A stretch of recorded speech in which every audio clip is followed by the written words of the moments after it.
Mendy Laval, and welcome to Pay It Forward. We are with Helen Hansen as part of our Life, Leadership, and Legacy.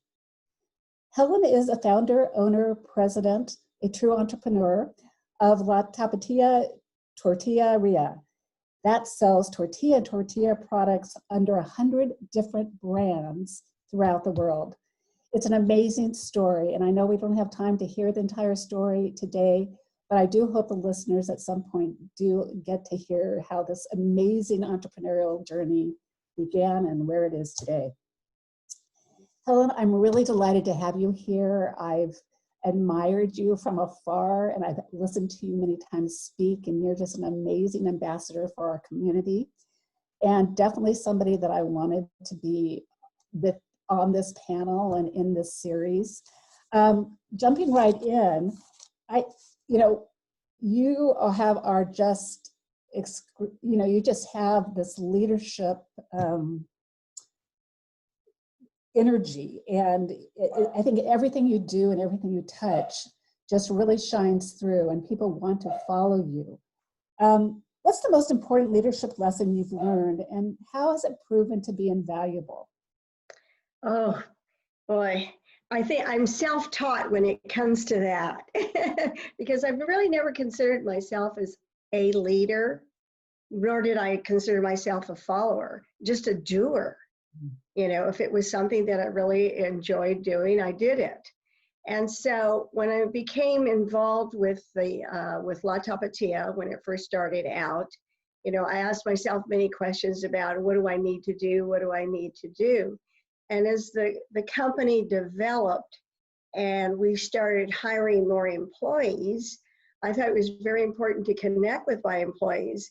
I'd bring them into the office and say, what do we need to do? What are our needs? Please tell me. They were just as much as afraid as I was, what are we doing here? And so I learned a lot from them because these are people that had already worked in other industries and knew more than I did as far as food processing.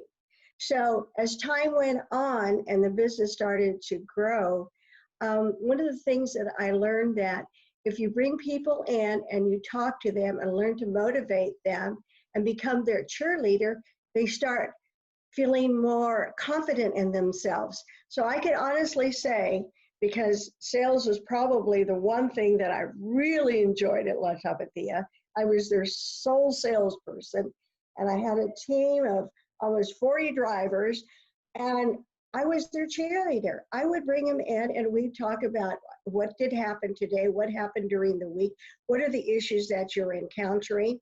And then I started listing all these things and putting it together, and how are we going to do this? I said, we became so good at what we were doing as far as service. I used to tell them, it doesn't matter, and it matters what our competition is doing. We're always concerned about that. But what is it that we can do better than they can? And honestly, it's service. And we were so motivated with the service. I said, we became a thorn in their side. There was nothing that they could do that they could beat us. I would preach this constantly. This is our backyard, and no one should service it better than we do. And you have to do that, hurrah, hurrah. You have to be there to support them, to listen to them, to solve the problems, to be there on site when needed. It's very important because a lot of people need that. And if you motivate them, they in turn start motivating their customers and even the consumers when they're in this, in the stores. So for me, that was how I learned to be a leader as far as motivating. And then now that I've gotten a little older, I'm starting to mentor now. I'm starting to mentor some of the new employees, in fact, new interns that we've recently hired, because I have things that I can share with them and they can take that experience or stories that I've encountered through all the years, and they can take that experience and those words of hopefully of wisdom, and they can utilize that. Well, I think it's true. A couple things that just hit me so as a truism is, in our organization, we had a saying, and every employee, whether they were working in our shipping or manufacturing areas, everybody is in sales. everybody is in sales and is there to service our customers. It doesn't matter what your position is. And I love that about your drive for providing the service and really providing that experience that that allows for people to want to come back to you. The other thing is, I thank you so much for doing internships in your company, because I think as somebody who's gotten involved with Fresno State for a number of years, I see that for all students, whether they're at Fresno City, at Pacific, at Fresno State, Clovis, really, it doesn't matter where. Having that internship opportunity and having that ability to be mentored and to learn what really happens within an organization is the best education you can provide. And I really applaud you and your company for doing that. I know it's a scary step for a lot of companies, but I think it's really well worth it from the student perspective. So thank you for that. You're welcome. You know, you've been involved also in the community, and one of the things I was really excited about is over the years your involvement in the Food Expo, but you've done so many other things. What motivates you to want to do things in our community? Why participate? You're a very busy professional, you're continuing to grow this worldwide organization. Why give to the community? I think it's something that grows with you as your company grows and you become more exposed to the community, and then you have community reaching out to you, schools reaching out to you, the churches reaching out to you, and for me that's just a fulfilling thing that we're in a position that we can actually help them, you know. And I think it's very important when I hear, you know, can you donate 100 burritos, you know, because we've got a team of kids that are going to be making breakfast burritos next Sunday. And I like that. As long as they're working together and they're working as a team, it just isn't that I've given it to them. Now they're going to work with this product because they're doing this so they can help somebody else. So I think that's really, really important for me. You know, you were talking about the leadership program. We started that program with Fresno State in the mid-90s. And I'm proud to say we still are, that program is still in force right now. In fact, we just had a graduate, an intern graduate from Fresno State this past May. Well, not this May, I used to say last year. And she stayed on with us. We offered her a position. And one of the neat things that she mentioned in one of her classes, because she had grown so much, to gain so much experience with our company, is that when her professor was speaking, she was like, "Oh, that's what we do there. I know that. I understand what he's talking about." So she could actually see that he's teaching, but she's already implemented what he's teaching. And I think for me, that's so gratifying. And then what's really nice is these students stay in town in Fresno. And it makes it real. And I'm not learning just theory. I'm learning something. When they can make that connection in the classroom, like you just mentioned, it's an amazing moment for a student, because they're not just teaching me theory or something that's in a book. This is real life. This is what I can be doing. And we put them to work. We put them to work. Yeah, that's good. Well, there's so many great students at Fresno State who just love having those opportunities. So again, thank you. You know, just talking to you, and when I think of you, I think of passion, because you just excluded. I mean, you're just passionate, but passionate can be something that you're passionate about because you think it's the right thing to do, or something that you love to do. What is your greatest passion? When it comes to business, besides not the personal, but this is the business part of it, I have two great passions. I love the industry that I'm working in, and I honestly discovered it by chance, because I walked into a place, I saw something being produced, and I thought maybe this would be, a second income for myself. And it turned out to be, producing tortillas, but I never thought of it as far as being part of the baking industry. And when I discovered we're baking tortillas, we're part of the baking industry. And it's like I could not get enough of it. I couldn't read enough about it.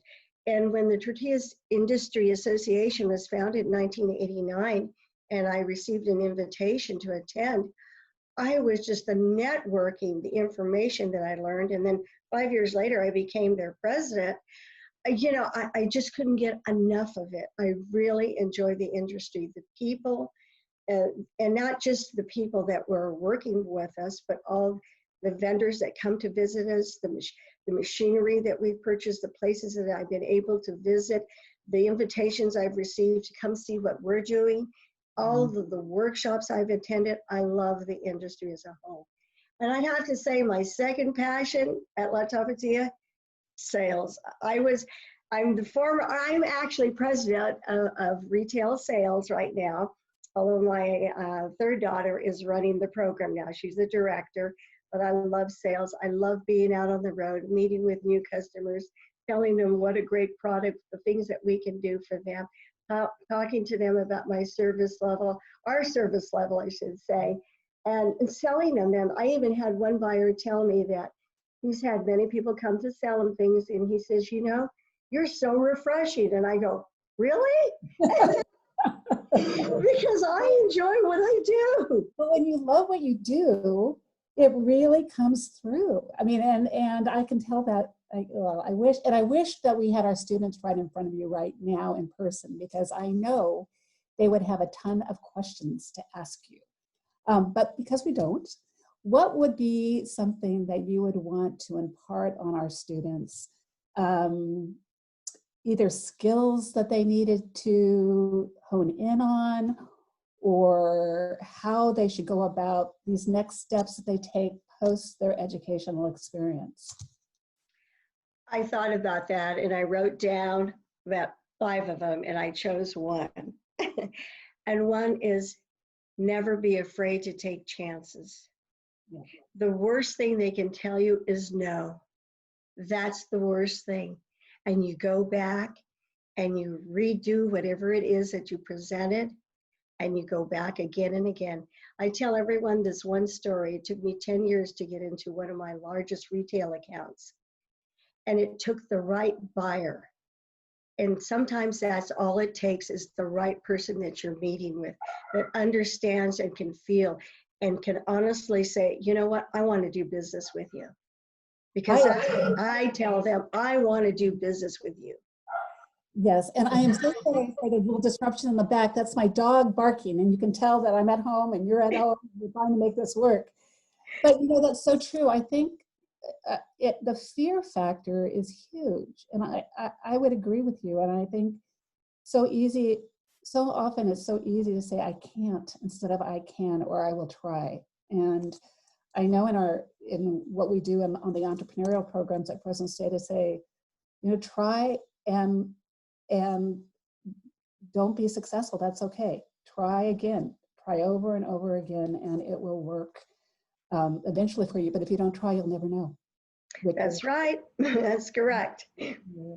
Well, Helen, thank you so much. I really appreciate it. I hope that I'll have another session in person with the students so they could be lined up at that mic asking you a ton of questions. But in the meantime, I really appreciate this, because I think your experience and your background will just be delightful for our students to hear about. And thank you for sharing today. I really appreciate it. Well, thank you very much for even thinking about me. I really appreciate that.